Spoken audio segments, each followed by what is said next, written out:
అరే గోరఖ్, అక్కడ ఏం చూస్తున్నావు? ఆ సాధునే చూస్తున్నాను. దుర్గా, ఎందుకో తెలీదు, నా దారి భక్తి దారిలో వెళ్తుంది.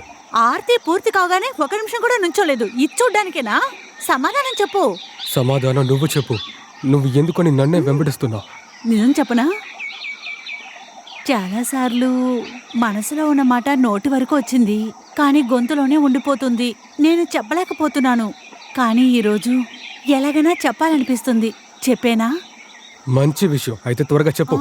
చెప్పాలా? అయితే నీకు అసలు బుద్ధే లేదు. నా కంటిలో వచ్చే రాతల్ని నువ్వు చదవలేకపోతున్నావు. నేనేమీ హనుమంతుడు కాదు, గుండె చింపి చూపించడానికి. అందువల్ల నేను చెప్పేస్తాను. చెప్పి నా భారాన్ని దించుకుంటాను. ఎప్పుడూ ఇలాగే మాట్లాడుతూ ఉంటావు, కానీ చెప్పాల్సిన విషయం మాత్రం అసలు చెప్పవు. దుర్గా, మనం చిన్నప్పటి నుంచే మిత్రులం. ఒకరి మనసు ఇంకొకరికి అర్థం కాకుండా ఉంటుందా? చెప్పు, ఏమంటావు దుర్గా? నా మనసులో ఇంకేం జరగబోతుందో తెలీదు. సంతోషంగా ఉంది. ఈ సంతోషమే నాకు బాగా నచ్చింది. దుర్గా, ఉమ్, నేను నీకు ఒక విషయం చెప్పాలి. చెప్పండి. దుర్గా, ఆ ఎందుకో తెలీదు, ఇప్పుడు నా జీవితం ఇంకోలా కనిపిస్తోంది. ఇంకోలాగా? దుర్గా, నీకు నచ్చిన దారి కుటుంబం, నాకు నచ్చిన దారి సన్యాసి. అయ్యో, 12 సంవత్సరాల తర్వాత చెప్పాలనుకున్నది ఇదేనా? ఇలా చూడు గోరఖ్, అన్ని దారిలో దేవుడు ఉన్నాడు. ఈ మనసులో కూడా దేవుడున్నాడు. అర్థం చేసుకో. కుటుంబ వ్యక్తిగా కాకుండా సన్యాసం తీసుకుంటే కుటుంబాన్ని కోల్పోతావు, నిన్ను కూడా కోల్పోతావు. అందువల్ల ఏం చేస్తానంటే మా అమ్మా నాన్నే పంపిస్తాను. అర్థమైందా గోరఖ్? మీ అమ్మా నాన్నే మా ఇంటికి పంపించు, అంతా తానుగా జరుగుతాయి. ఎందుకు?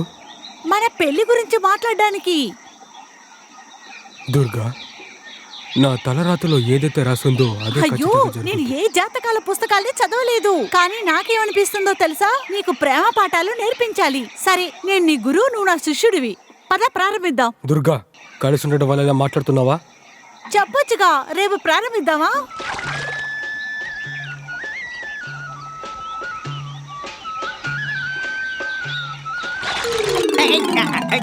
ఎవరది? ఎవరు నీళ్ళు పోసింది? ఎవరో?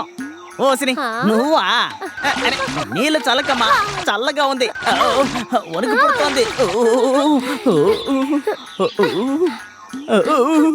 శ్యామల్, నేను నీకోసం ఎంతసేపు ఎదురు చూశాను. నా కోసం ఎదురు చూస్తున్నావా? ఎందుకు? అందరూ ఎదురు చూస్తూనే ఉంటారులే. నాన్న కొడుకు కోసం, కొడుకు నాన్న కోసం, తల్లి బిడ్డ కోసం, బిడ్డ తల్లి కోసం. అవును, నువ్వు నా కోసం ఎందుకు ఎదురు చూస్తున్నావు? చెప్పనా? చెప్పనా? ఎందుకంటే నాకు చాలా ఇష్టం. చెంబు కింద పడిపోయింది. ఒంటరిగా ఉన్న మగాళ్ళతో ఇలా ప్రవర్తించకూడదు. జరుగు, చెప్పేది విను, జరుగు. నేను కొంచెం దృఢమైన వాణ్ణి, లేదంటే నా పరిస్థితి ఏం కాను. జరగకూడదు జరిగితే మా ఊర్లో తిరగలేను. ఎక్కడికైనా వెళ్ళి దాక్కుని బతకాల్సిందే. ఏంటి తిరుగు? నువ్వెప్పుడు ఇలాగే ఉంటావా? పెద్ద తాడి చెట్టులాగా ఉంటావు, కానీ దేనికి పనికిరావు. శ్యామల్, నిజం చెప్పు, నన్ను పెళ్లి చేసుకోవడం నీకు ఇష్టం లేదా? ఉంది, కానీ నాకు సిగ్గుగా ఉంది. నువ్వే చెప్పు. చెప్పమంటావా? నాకేమనిపిస్తోందంటే ఈ ఊరి వీధుల్లో నా పెళ్లి ఊరేగింపు జరుగుతున్నట్టు, నాకొక అందమైన ఇల్లున్నట్టుగా, ఇంటి బయట ఒక దుకాణం ఉండి అందులో వ్యాపారం చేస్తున్నట్టుగా, ఆ తర్వాత తను నా భార్య వంటగదిలో ఎప్పుడు చపాతీలు ఒత్తుతూ, మా పెద్ద అబ్బాయి నా పక్కనే కూర్చొని, చిన్న అబ్బాయి ఏమో తన పక్కనే కూర్చొని మా నట్టింట్లో ఆడుకుంటున్నట్టుగా, ఒకడు ఊయలు ఊగుతున్నట్టు, మరొకడేమో నడుం మీద కూర్చున్నట్టుగా, ఇంకొకడేమో కడుపులో ఉన్నట్టుగా. అంతమంది పిల్లలా? మరైతే నువ్వు పెళ్లి చేసుకో. ఊర్లో ఉన్న వాళ్ళందరూ నన్ను పిలిచి పిల్లనిస్తున్నట్టుగా నేను పని పాట లేకుండా తిరుగుతూ ఉంటే. ఎందుకు? నేను లేనా? నువ్వా? ముందురా, మా అమ్మతో మాట్లాడు. ఏంటి మీ అమ్మ కారాలు మిరియాలు నూరేది కదా, తన దగ్గరికి వెళ్ళామే అనుకో, నా దుకాణం మొత్తం బంద్ చేసుకోవాల్సిందే. నీలాంటి వీరుడు మా అమ్మ కోసం తడుచుకుంటావా? మగాళ్ళందరూ ఊరికే మాటకేనమ్మా. అసలు మీ అమ్మ ఉందే, బాబోయ్ బాబోయ్ బాబోయ్, తనతో ఎవ్వరూ మాట్లాడలేరు. నేనేమో చిన్న పిల్లాన్ని, తన దగ్గరికి వెళ్ళి ఏమని మాట్లాడను? ఒకసారి నువ్వు మాట్లాడితేనే కదా నీకు తెలిసేది. నాకేం కాదమ్మా, నా ప్రాణాలు పోతాయి అంతే. అలా ఏం కాదు. చూడు, మా అమ్మ కూడా పెళ్లి కొడుకు వెతుకుతున్నా. మీరు వచ్చి అడిగారంటే మీ మాట అస్సలు కాదండు. వెంటనే సరే చెప్పేస్తారు. ఏంటేంటి ఈ వయసులో మీ అమ్మకి పెళ్లి చేసుకోవాలని ఆశ కూడా ఉందా? అబ్బా, మా అమ్మ కాదు, నేను నా గురించి చెప్తున్నాను. నేను చెప్పేది విను. ఆవిడ ఏం చెప్పినా నువ్వు అవును అవును చెప్పాలి. ఏంటి అవును అవును అనాలా? ఇక ఆవిడ అవునంటుంది. ముందు రా నాతో. అరే ఉండవమ్మా, ముందు పెళ్లి కొడుకులా ముస్తాబయ్యి ఓ పెద్ద ఖడ్గాని తీసుకొస్తాను. దానికంటే ముందు కింద పడిపోయిన నా చెంబుని తీసుకొస్తాను. ఓసే చెంబు, ఎక్కడ పడిపోయావే? నిన్ను ప్రేమగా చూసుకున్నాను కదా.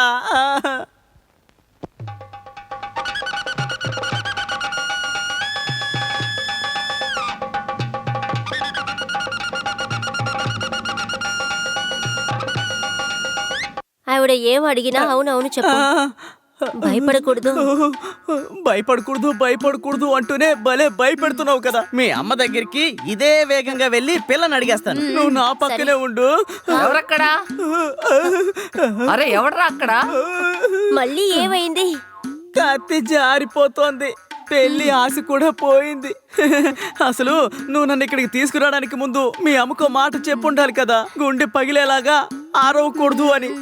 ఏంటి మాటలో వినపడడం లేదు? నోట్లో ఏముంది? ఎవరు? శ్యాముల్ నువ్వా?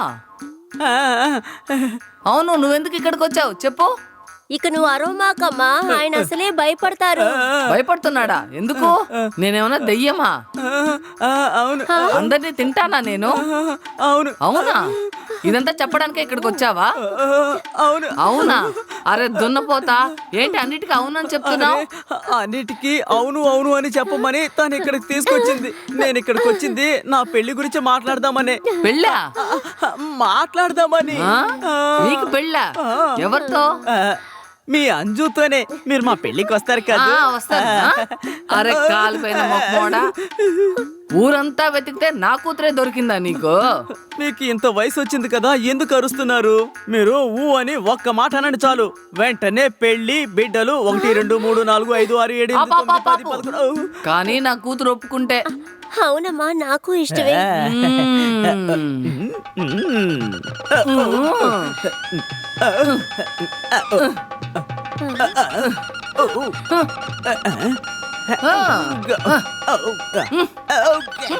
అమ్మా, నువ్వేం చేస్తున్నావు? అన్ని బాగున్నాయా అని చూస్తున్నా. మా నాన్న మీ నాన్నని చూడకుండా తీసుకొచ్చాడు, ఒకే దెబ్బలో కింద పడిపోయాడు. నా బ్రతుకే నాశనం అయిపోయింది. మళ్ళీ ఇలాంటి తప్పు జరగకూడదు కదా. నన్ను చిన్న వయసులోనే ఒంటరిగా వదిలేసి వెళ్ళిపోయాడు. మిమ్మల్ని ఒంటరిగా వదిలేసి ఎందుకు వెళ్ళారు? మిమ్మల్ని కూడా తనతో పాటు తీసుకువెళ్ళుంటే బాగుండేది. పిచ్చివాడా, ఏం చెప్తున్నారా? ఏం లేదు, ఆయన పోయిన కష్టాన్ని వివరిస్తున్నా. అయితే సరే. అయితే పెళ్లి ఖాయమైనట్టే. ఖచ్చితంగా.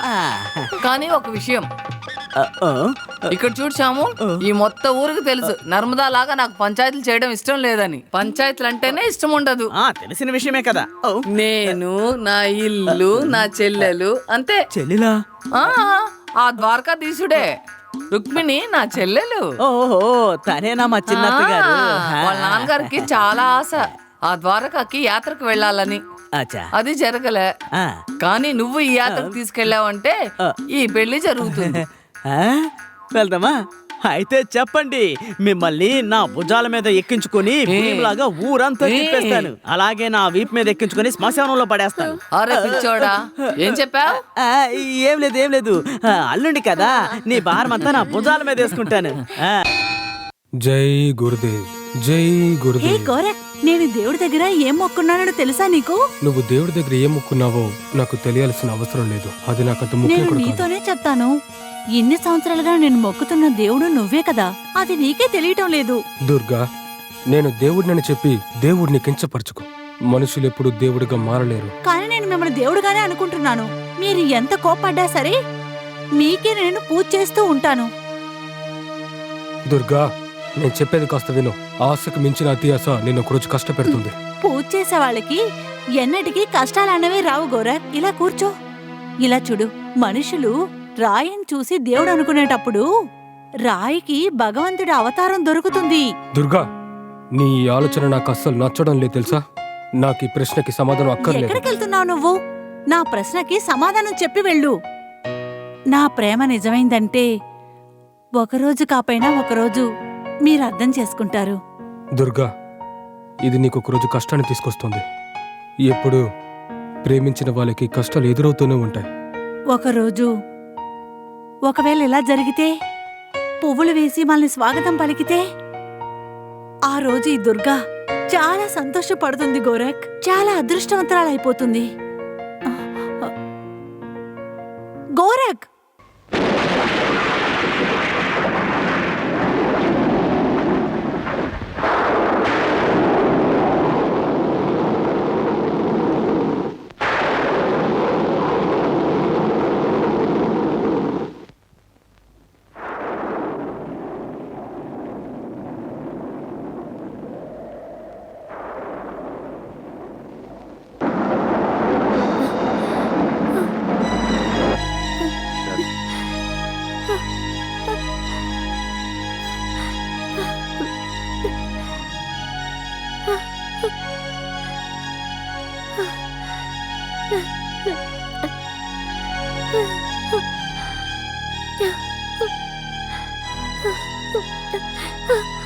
లేదు లేదు, నా ప్రాణాలే పోయినా నేను ఎప్పటికీ నా బిడ్డని మాత్రం అస్సలు ఇవ్వను. ఒకవేళ గురుగారు తిరిగొస్తే నాకు గుర్తు లేనట్టు నేను నటిస్తాను. కానీ కానీ గోరఖ్ ఆ గోరకే వెళ్ళిపోయాడంటే సరస్వతి, ఒక మార్గం ఉంది. భయపడ్డావా? సరస్వతి, ఒక మార్గం ఉంది. సాధు మాట నమ్మి గోరఖ్ వెళ్ళడానికి సిద్ధమయ్యాడా? అంతకంటే ముందు నీ గొడుగుని దారి మళ్లించు. గోరఖ్కి వివాహం చేయి సరస్వతి, లేకుంటే తను వెళ్ళిపోతాడు సరస్వతి, వెళ్ళిపోతాడు. లేదు లేదు. అమ్మా, అమ్మా, ఏమైందమ్మా? గోరఖ్, నా బిడ్డ గోరఖ్, నువ్వు నన్ను వదిలేసి ఎక్కడికి వెళ్ళిపోవు కదా. అమ్మా, మీరు కలగన్నారమ్మా. మిమ్మల్ని వదిలి నేను ఎక్కడికి వెళ్తాను చెప్పండి? నువ్వెక్కడికి వెళ్ళవు కదూ. నాకు ప్రమాణం చేసి చెప్పు. నువ్వు నా తలపై ప్రమాణం చేసి చెప్పు. నువ్వు నన్ను వదిలేసి ఎక్కడికి వెళ్ళిపోవని. ఎక్కడికి వెళ్ళకూడదు చెప్పు. అమ్మా, మీ మీద ఒట్టేసి చెప్తున్నాను, నన్ను నమ్మండి. మిమ్మల్ని వదిలి ఎక్కడికి వెళ్ళను.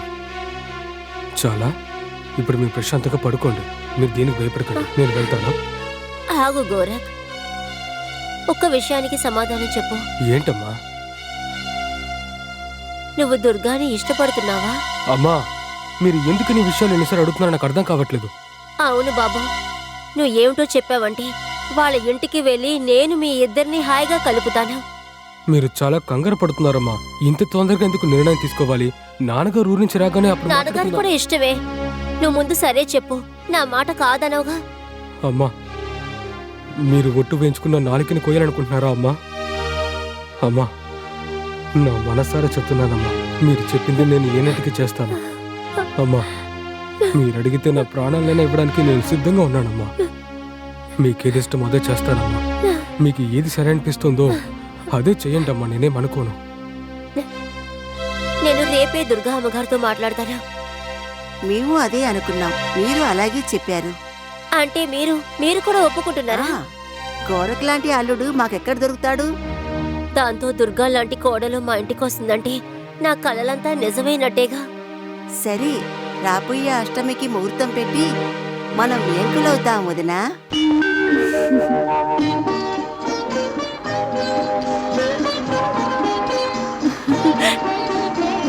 గోరఖ్, గోరఖ్, గోరఖ్, గోరఖ్, గోరఖ్, గోరఖ్. ఈ రోజు నేను ఎంత సంతోషంగా ఉన్నానో తెలుసా గోరఖ్? నాకు సిగ్గుగా ఉంది, నీ దగ్గర మాట్లాడడానికి సిగ్గేస్తుంది. నేను నేరుగా చూసి మాట్లాడలేకపోతున్నాను. ఇలా చూడు గోరఖ్, నువ్వు నన్ను అలా చూస్తూ ఉండొద్దు గోరఖ్. ఎందుకు ఇలా జరుగుతుంది?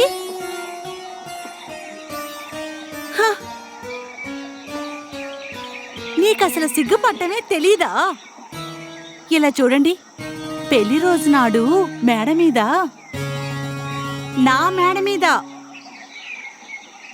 నువ్వు అలాగే లోపలికొస్తావంట. తర్వాత లోపలికొచ్చి తలుపేసేస్తావంట. అలాగే గడపెడతావు. అలాగే మంచం మీద నేను అలంకరించి కూర్చునుంటాను. అలాగే నువ్వు మెల్లమెల్లగా నా దగ్గరికి వచ్చి చేరుకుంటావు. దాని తర్వాత మెల్లగా నా చీరెత్తి నా మొహాన్ని నువ్వు చూస్తావు. సిగ్గుతో నేను తల వంచేసుకుంటాను. తర్వాత నువ్వు సిగ్గుతో నా మొహాన్ని చూస్తావు. ఆ తర్వాత నేను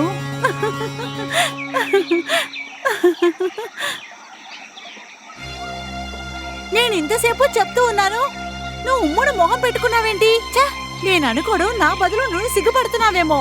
ఏం పర్వాలేదు గోరఖ్, ఏమీ పర్వాలేదు. ఇలాంటి సిగ్గంతా మన తొలి రాత్రి తర్వాత సరైపోతుంది.